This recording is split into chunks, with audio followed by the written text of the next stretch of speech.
Salom, bu men, sening ichki ovozingman. Qani kel, sen bilan biroz dardlashamiz.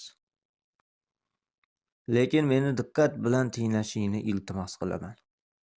Chunki hozir senga aytadiganlarimni balki butun umring davomida hech kimsadan eshitmassan.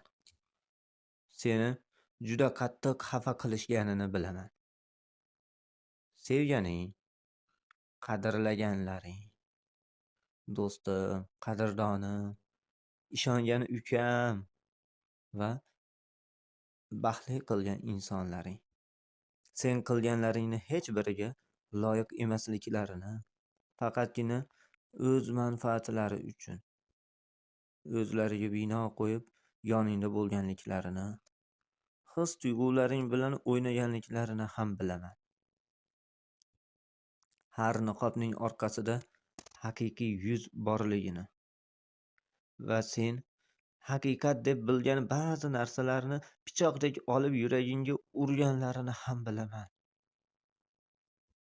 Sassiz, sadosiz burchaklarda yig'lab, men bularga arziydigan nima qildim deb faryod qilganlaringni ham bilaman.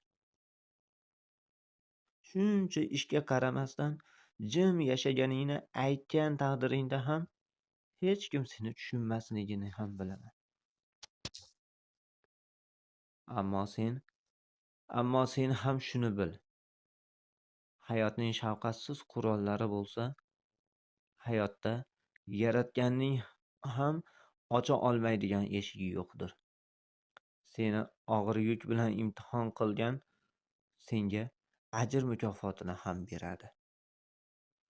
Unutma, hech bir muqaddas kitobda yoki shu bugunga qadar bo'lgan voqealar ichida yaxshiliklari havoga uchgan insonlar bo'lmadi.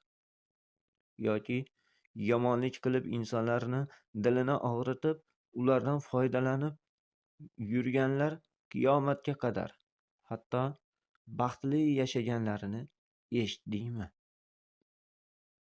Yaxshiga yaxshi, yomonga yomonlik qaytadi. Mahzun bo'lma. Seni eshitgan, isitgan, hech tark qilmagan adolat sohibi Robbing bor. Kun kelib barchasi bilan hisob-kitob qilishga o'tirasan va mutlaqo ko'z yoshlaring javobini so'rab olasan. Sabr qil. Sabr.